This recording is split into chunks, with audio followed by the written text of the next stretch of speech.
Assalamualaikum warahmatullahi wabarakatuh. Selamat pagi, apa kabar semuanya? Semoga semuanya sehat selalu. Oke, kita akan membahas tentang memahami administrasi. Nah, sebelum kita memasuki materi, sebagaimana kita ketahui bahwa administrasi itu kegiatan surat menyurat, catat mencatat, bahkan mengenai keuangan. Oleh karena itu, setiap instansi atau lembaga maupun perusahaan mempunyai sistem administrasi tersendiri. Nah, aktivitas ini biasanya dijalankan oleh orang ahli atau biasa disebut dengan staf administrasi atau administrator. Jadi, administrasi memegang peran yang sangat penting terhadap tercapainya kelancaran usaha maupun kegiatan aktivitas yang dilakukan oleh perusahaan atau organisasi, sehingga dengan demikian dikatakan administrasi merupakan juga urat nadi perusahaan, dan administrasi juga dapat memperlihatkan fakta dan keterangan yang diperlukan untuk kelancaran kegiatan yang ada di dalam perusahaan organisasi. Menurut kalian, apa sih itu administrasi? Nah, di sini saya akan menjelaskan apa itu administrasi. Mungkin kalian berpikir bahwa administrasi itu sama seperti keuangan, pembayaran, tagihan, dan lain-lain. Nah, jika kalian ingin tahu kebenaran atau kejelasan mengenai administrasi, ayo kita lanjut ke materi selanjutnya. Administrasi secara bahasa terbagi menjadi dua, yaitu satu bahasa Latin, ad, dan ministrate. Ad artinya insentif, intensif. Ministry artinya melayani, membantu, dan memenuhi. Nah, yang kedua, bahasa Inggris administration, yang artinya tata usaha. Nah, untuk pengertian administrasi terbagi menjadi dua, administrasi secara sempit dan administrasi secara luas. Secara sempit, administrasi merupakan kegiatan penyusunan dan pencatatan dan informasi secara sistematis dengan tujuan menyediakan keterangan bagi pihak yang membutuhkan serta memudahkan memperoleh kembali informasi secara keseluruhan dalam hubungan satu sama lain, atau dengan kata lain disebut tata usaha. Nah, bentuk kegiatannya biasanya meliputi catat mencatat, pembukuan sederhana, ketik mengetik, dan sebagainya yang bersifat teknis ketatausahaan. Nah, lanjut. Untuk secara luas, administrasi kegiatan kerjasama yang dilakukan dua orang atau lebih berdasarkan pembagian kerja yang telah ditentukan dalam struktur organisasi dengan mendayagunakan sumber daya yang ada untuk mencapai tujuan secara efektif dan efisien. Selanjutnya yaitu contoh administrasi. Contoh administrasi yaitu misalnya kamu mempunyai usaha makanan pasti setiap hari mendapatkan pemasukan dari pembeli. Pemasukan ini setiap harinya dicatat di buku pembukuan setiap hari. Misalnya mendapatkan 100 atau 200 ribu, itu harus dicatat di pembukuan. Kemudian setiap hari kalian pasti mengeluarkan uang untuk membeli kebutuhannya. Dan itu juga dicatat, dan itu juga masuk dalam administrasi. Ada buktinya. Nanti setiap bulan bisa direkap berapa keuntungan dan kerugian. Oke, kita lanjut ke tujuan administrasi. Tujuan administrasi itu ada 4, yaitu 1. Untuk memantau aktivitas administrasi.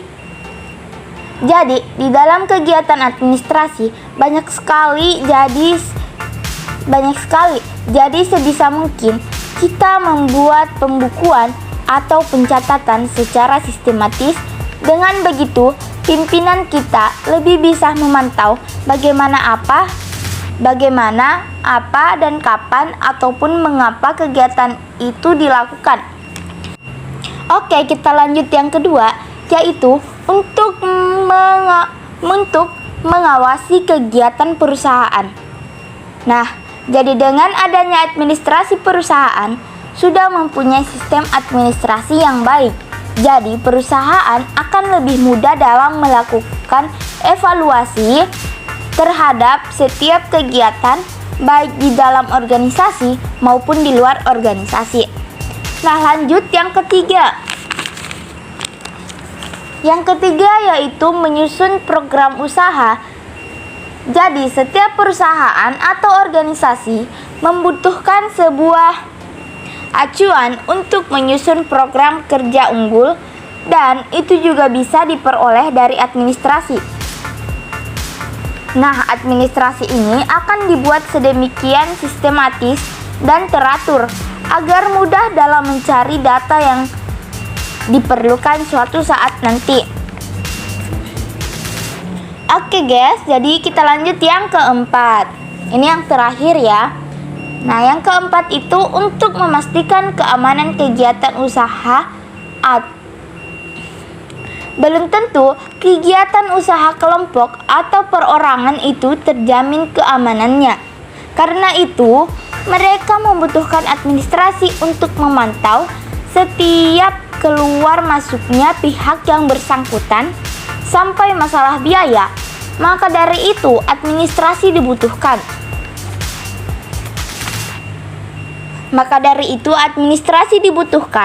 Agar tercatat jelas dan detail mengenai semua aktivitas dan transaksi yang dilakukan oleh perusahaan. Itulah tadi 4 tujuan administrasi. Oke, sekarang kita lanjut ke unsur-unsur administrasi. Unsurnya itu ada 8. Nah, sekarang kita lanjut ke unsur-unsur administrasi. Unsurnya ada 8, yaitu yang pertama pengorganisasian. Nah, pengorganisasian ini rangkaian pembuatan menyusun suatu kerangka organisasi yang menjadi wadah atas tempat bagi setiap kegiatan dalam usaha kerjasama mencapai tujuan yang telah ditentukan. Yang kedua yaitu manajemen, yaitu rangkaian perbuatan menggerakkan karyawan dan mengarahkan segenap fasilitas kerja agar tujuan kerja sama yang telah ditetapkan besar-besar tercapai. Yang ketiga yaitu tata hubungan atau komunikasi. Nah, yaitu rangkaian perbuatan menyampaikan warta atau berita dari suatu pihak kepada pihak lain dalam usaha kerjasama. Yang keempat yaitu kepegawaian atau personalia. Nah, kepegawaian atau personalia ini yaitu rangkaian perbuatan mengatur dan mengurus tenaga kerja yang diperlukan dalam usaha kerjasama. Oke, kita lanjut yang kelima yaitu keuangan. Nah, keuangan itu rangkaian perbuatan mengelola segi-segi pembelanjaan dalam usaha kerjasama. Nah, yang keenam yaitu perbekalan atau sarana prasarana, atau rangkaian perbuatan mengadakan, mengatur pemakaian, mendaftar, memelihara sampai menyingkirkan segenap perlengkapan yang sudah tidak diperlukan dalam usaha kerjasama. Nah, yang ketujuh, tata usaha. Tata usaha yaitu rangkaian perbuatan menghimpun, mencatat, mengolah, menggandakan, mengirim, dan menyimpan keterangan-keterangan yang diperlukan dalam usaha kerjasama. Nah, yang terakhir yaitu perwakilan atau hubungan masyarakat, yaitu humas. Nah, humas ini rangkaian perbuatan menciptakan hubungan baik dan berusaha memperoleh dukungan dari masyarakat sekitar terhadap usaha kerja sama yang dilakukan. Oke, kita lanjut ke selanjutnya yaitu contoh administrasi. Oke, contoh administrasi itu ada 5. Yang pertama, contoh administrasi negara, seperti pembuatan aturan mengenai pembentukan lembaga pemerintahan, aturan tentang reshuffle kabinet oleh presiden, aturan tentang pemilihan umum, dan sebagainya. Yang kedua yaitu contoh administrasi keuangan, yaitu mengeluarkan faktur, menghitung setiap kas masuk dan keluar, sampai membuat pembukuan atau laporan keuangan. Nah, sesuai dengan aliran dana yang ada serta berdasarkan aturannya. Dan yang ketiga yaitu contoh administrasi pendidikan. Contoh pendidikan yaitu seringkali disebut sebagai tata usaha, yaitu membuat jadwal, mengurus surat-surat, dan mengatur kegiatan sekolah. Yang keempat yaitu contoh administrasi perkantoran, yaitu mengurus bagian absensi pegawai, membuat catatan terkait arus barang produksi, membuat laporan barang dan keuangan, menghitung serta mengklasifikasi stok barang, dan masih banyak lagi. Oke, yaitu contoh yang terakhir yaitu contoh administrasi pendudukan. Nah, meliputi pembuatan dokumen kependudukan seperti KTP, kartu keluarga, akta kelahiran, surat kematian, dan masih banyak lagi. Penggalian serta penyimpanan data dan informasi penduduk sesuai aturan yang ada. Oke. Materi selanjutnya yaitu macam-macam peralatan kantor dan kegunaannya. Yang pertama yaitu hal-hal yang perlu diperhatikan dalam menentukan peralatan kantor. Dalam menggunakan peralatan kantor, tentunya harus disesuaikan dengan bentuk kegiatan, kebutuhan, serta jenis pekerjaannya. Dalam menentukan peralatan kantor yang harus digunakan, maka perlu memerhatikan hal-hal berikut ini. 1. Peralatan kantor harus disesuaikan dengan bentuk dan ukuran pekerjaan. 2. Peralatan juga harus memerhatikan sifat-sifat objek pekerjaan. 3. Peralatan yang digunakan harus memperhatikan pertumbuhan dan akumulasi yang tercipta dalam kantor.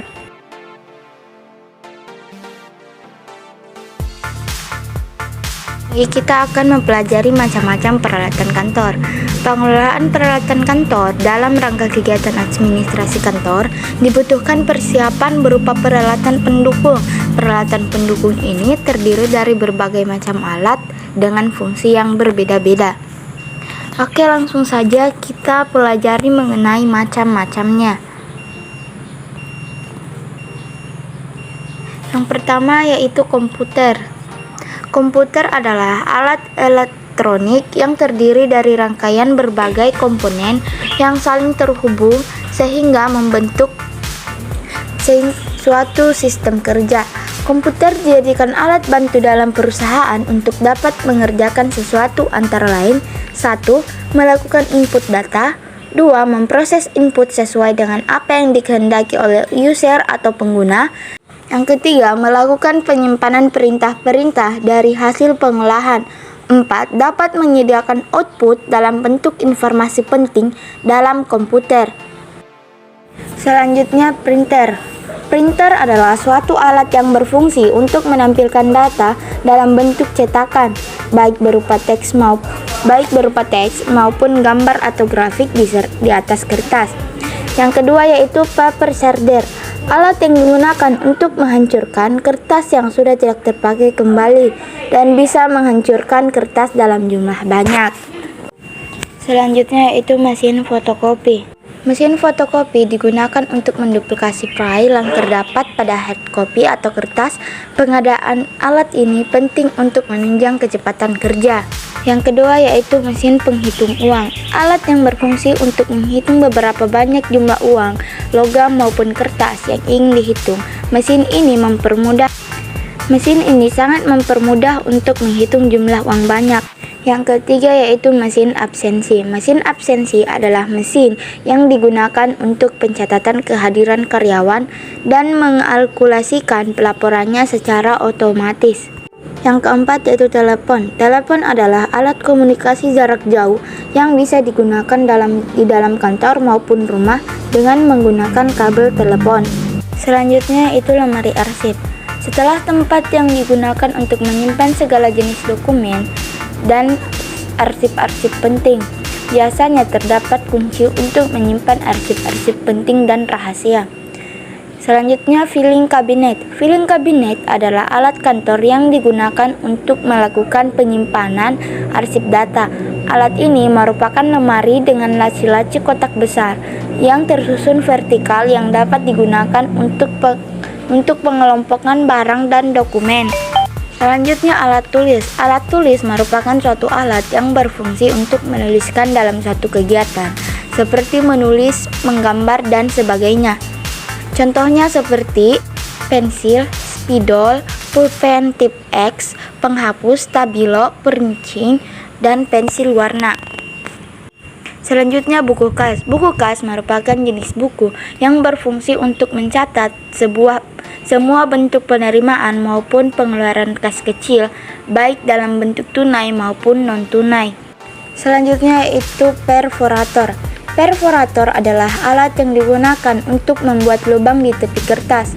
Alat ini penting dalam peralatan pengarsipan untuk memasukkan berkas ke dalam order.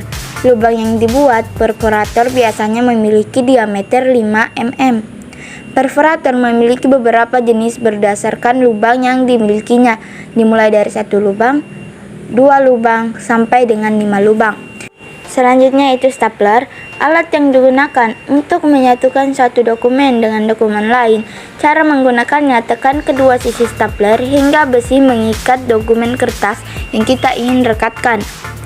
Nama benda ini aslinya adalah stapler, sedangkan bentuk isiannya dinamakan staples. Nah, di sini ada orner. Orner adalah map besar dengan ukuran punggung sekitar 5 cm yang di dalamnya terdapat besi penjepit. Arsip yang akan disimpan dalam orner terlebih dahulu dilubangi dengan menggunakan perforator. Orner terbuat dari karton yang sangat tebal sehingga cukup kuat jika diletakkan secara lateral pada lemari arsip atau rak arsip. Orner dapat memuat kurang lebih 500 lembar arsip atau surat. Cara menggunakan orner: yang pertama, lubangi kertas yang ingin dimasukkan ke dalam orner. Selanjutnya, buka orner dan masukkan kertas ke dalam besi penjepitnya. Lalu simpan orner secara vertikal ke dalam lemari arsip atau rak arsip. Nah, di sini ada macam-macam map. Yang pertama yaitu map cell taker, 2 hanging map, 3 map folder, 4 stop map folio. Alat yang selanjutnya numerator. Numerator adalah alat yang digunakan untuk melakukan stempel penomoran seperti penomoran tanggal pada kertas atau objek lainnya. Penggunaannya layaknya stempel jika kita tinggal memutar angka tanggal, bulan, dan tahun sesuai kebutuhan. Selanjutnya stempel. Stempel adalah alat yang bisa membantu kebutuhan kantor dalam hal pengesahan atau persetujuan. Biasanya stempel digunakan pada dokumen, nota, perjanjian, dan lain-lain. Selanjutnya di sini ada guide. Biasanya dipakai untuk menandai batas arsip sehingga memudahkan Anda dalam pencarian dokumen. Guide arsip hadir dengan material plastik dengan warna merah, hijau, kuning, dan sebagainya. Selanjutnya alat sortir. Alat sortir merupakan alat yang penting dalam proses surat menyurat. Alat sortir dapat digunakan untuk memisahkan surat-surat berdasarkan kategorinya dan juga berdasarkan tanggal masuk surat. Selanjutnya yaitu label. Label arsip adalah komponen penting dalam pengarsipan. Label arsip berfungsi untuk menandai map-map dengan nama atau jenis arsip. Nah, yang terakhir perekat kertas. Di sini terbagi menjadi 3, yaitu penjepit kertas, paperclip, dan lem. Selanjutnya itu materi penanganan perlengkapan kantor. Oke, penanganan perlengkapan kantor. Penanganan perlengkapan kantor merupakan penanganan yang dimaksudkan untuk menangani masalah peralatan kantor. Penanganan peralatan kantor berfungsi untuk menangani masalah peralatan atau perlengkapan kantor yang digunakan pada suatu bagian kantor, biasanya berdasarkan langkah-langkah berikut, yaitu ada penggandaan, penyimpanan, pengeluaran, pemeliharaan, dan penghapusan.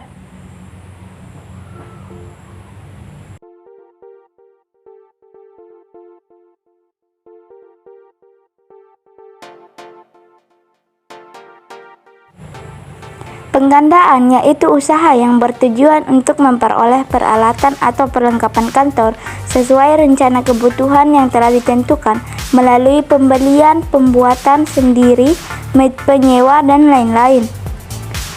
Selanjutnya yaitu penyimpanan, yaitu kegiatan menampung hasil penggandaan barang perlengkapan yang meliputi segi administratif atau pencatatan ke dalam buku barang maupun segi fisik penyimpanan barang itu sendiri. Selanjutnya yaitu pengeluaran.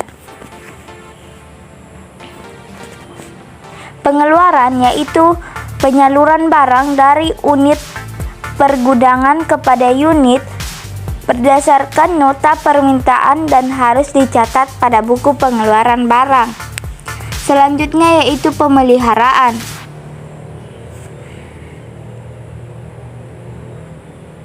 Pemeliharaan yaitu segala usaha yang dilakukan terus-menerus agar barang tetap terpelihara dan terjaga dengan baik, sehingga siap dipakai saat diperlukan. Selanjutnya yaitu penghapusan. Penghapusan atau pemusnahan yaitu usaha yang dilakukan untuk meniadakan atau menghapus barang-barang dari dalam daftar inventaris berdasarkan peraturan yang berlaku. Materi yang selanjutnya itu macam-macam surat masuk dan surat keluar. Berikut ini adalah 3 jenis surat masuk dan surat keluar yang biasa digunakan dalam suatu organisasi atau perusahaan. Di antaranya yaitu 1. Surat pribadi. Surat pribadi yaitu surat yang ditujukan kepada seorang pejabat atau pegawai. Sesuai namanya, surat ini bersifat pribadi yang dikirimkan oleh suatu pihak, baik itu perorangan maupun perusahaan atau lembaga yang lain. 2. Surat dinas. Surat dinas merupakan surat resmi yang ditujukan kepada suatu instansi atau organisasi untuk keperluan administrasi. Surat dinas sendiri ada beberapa jenis, yaitu surat dinas rutin atau biasa, 2. Surat dinas penting, 3. Surat dinas rahasia.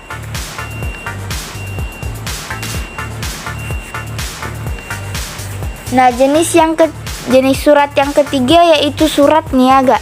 Surat niaga adalah surat yang ditulis dan dikirim oleh badan-badan usaha atau perusahaan yang mengandung kepentingan tentang suatu bisnis. Nah, itulah penjelasan singkat terkait pengertian surat masuk dan surat keluar yang menjadi penting bagi perusahaan, di mana pengertian surat masuk dan surat keluar sudah sering dipakai dalam berbagai aktivitas administrasi, baik dalam lingkup sebuah perusahaan maupun dalam organisasi tertentu. Nah, beberapa manfaat mengelola surat masuk dan surat keluar secara optimal yang perlu diperhatikan yaitu sebagai berikut. 1. Surat masuk dan surat keluar akan tercatat dengan baik. 2. Prosedur penanganan surat jelas dan dapat dijalankan dengan baik. 3. Surat masuk akan disimpan dan dikelola dengan baik sehingga mudah ditemukan ketika diperlukan. 4. Seringkali ada surat masuk yang sifatnya rahasia. Dengan penanganan surat yang baik, maka kerahasiaan akan tetap terjaga.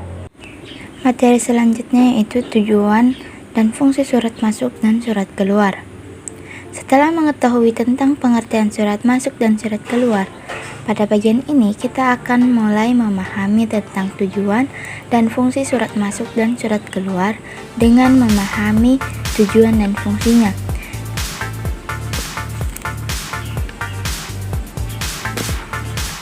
Nah, berikut ini adalah tujuan dan fungsi surat masuk dan surat keluar yang perlu diperhatikan. Di antaranya itu 1. Fungsi surat masuk. Fungsi yang paling utama dari surat masuk dan surat keluar yaitu sebagai sarana komunikasi antara pihak perusahaan atau instansi dengan pihak yang lain.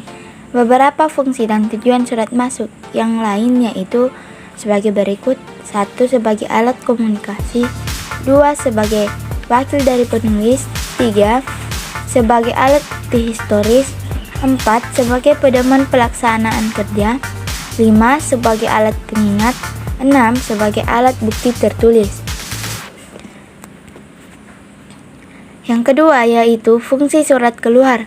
Hampir sama dengan surat masuk. Salah satu fungsi atau surat dari surat keluar adalah sebagai media komunikasi atau interaksi sebuah perusahaan atau instansi dengan pihak lainnya.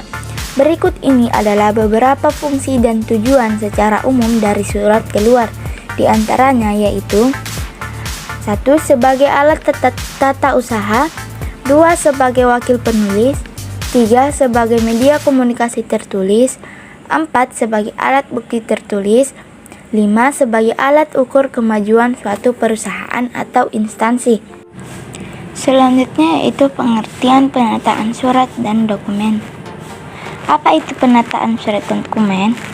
Penataan dokumen merupakan kegiatan pengolahan arsip dari kondisi yang masih belum tersusun dan terklasifikasi secara sistematis untuk diolah dan ditata menurut kaidah kearsipan sehingga mudah ditemukan kembali. Selanjutnya yaitu manfaat penataan dokumen. Manfaat penataan dokumen adalah agar dokumen yang kita simpan tertata dengan rapi dan terawat, serta jika suatu saat kita membutuhkan dokumen tersebut, kita mudah menemukannya.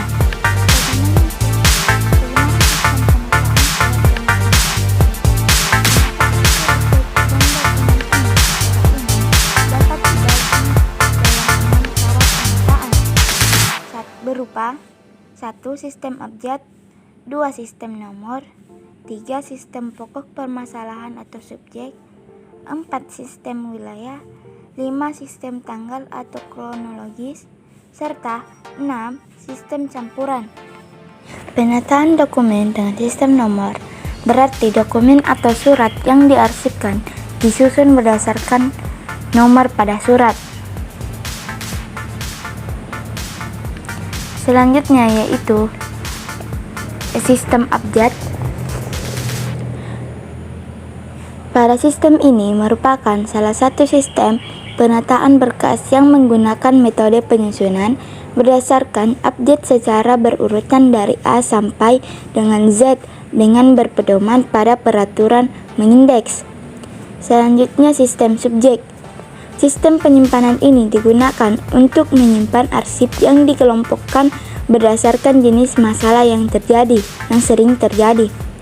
Selanjutnya yaitu sistem wilayah atau sering disebut dengan sistem geografis adalah sistem penyimpanan dokumen yang berdasarkan kepada pengelompokan menurut nama tempat. Selanjutnya yaitu sistem tanggal. Sistem tanggal adalah sistem penyimpanan dan penemuan kembali arsip yang disusun berdasarkan tahun, bulan, dan tanggal arsip dibuat.